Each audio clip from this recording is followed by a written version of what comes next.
حال ہی میں court marshal K بعد عمر قید کی سزا پانے والے فیض حمید بارے یہ تاثر عام ہے کہ انہوں نے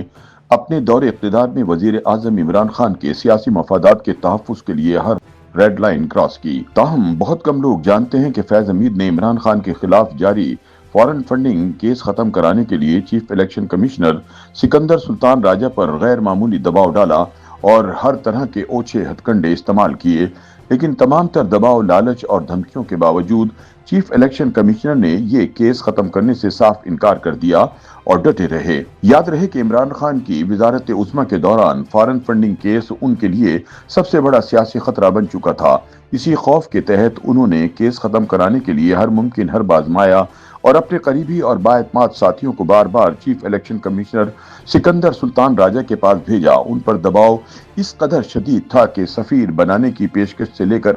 عام ریاستی عہدوں کی آفرز تک دی گئیں، مگر چیف الیکشن کمشنر کسی قسم کا سمجھوتہ کرنے سے انکاری رہے۔ ابتدا میں عمران خان نے اپنے قریبی ساتھی اور اس وقت کے وزیر خارجہ شاہ محمود قریشی کو چیف الیکشن کمشنر کے پاس بھیجا، مگر سکندر سلطان راجہ نے واضح الفاظ میں کسی تعاون سے انکار کر دیا۔ بعد ازاں عمران نے شبلی فراز کو یہ ذمہ داری سونپی، لیکن وہاں بھی کوشش ناکام رہی۔ اس کے بعد اسد عمر کو میدان میں اتارا گیا، تاہم نتیجہ وہی رہا اور فارن فنڈنگ کیس اپنی جگہ قائم رہا۔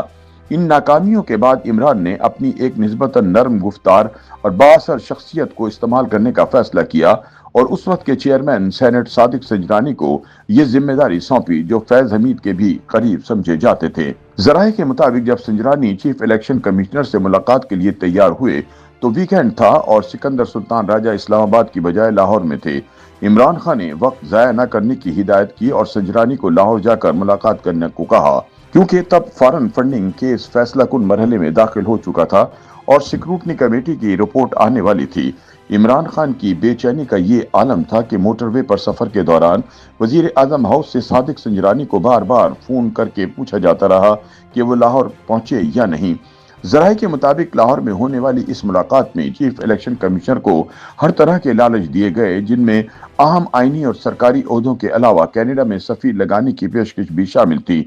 مگر سکندر سلطان راجہ نے دو ٹوک موقف اختیار کیا کہ فارن فنڈنگ کیس کا فیصلہ ممکن طور پر میرٹ پر ہوگا۔ بعد ازاں انہوں نے اپنے اس موقف پر عمل کر کے بھی دکھایا۔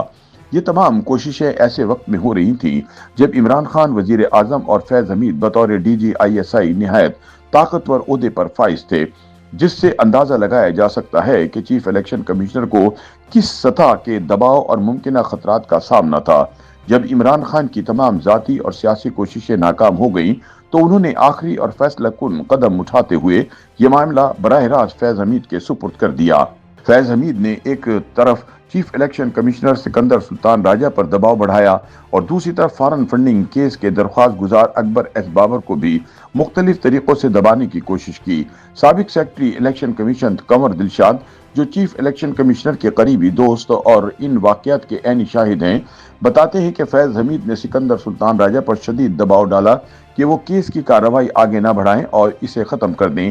مگر ہر بار جواب نفی میں ملا۔ کنور دلشاد کے مطابق جب دباؤ کارگر ثابت نہ ہوا تو فیض حمید نے چیف الیکشن کمشنر سے یہ اصرار کیا کہ وہ عمران خان سے ایک بار اکیلے میں ملاقات کر لیں۔ اس پر سکندر سلطان راجہ نے موقف اختیار کیا کہ اگر ملاقات کرنی ہے تو الیکشن کمیشن کے دفتر میں دیگر اراکین کی موجودگی میں ہوگی۔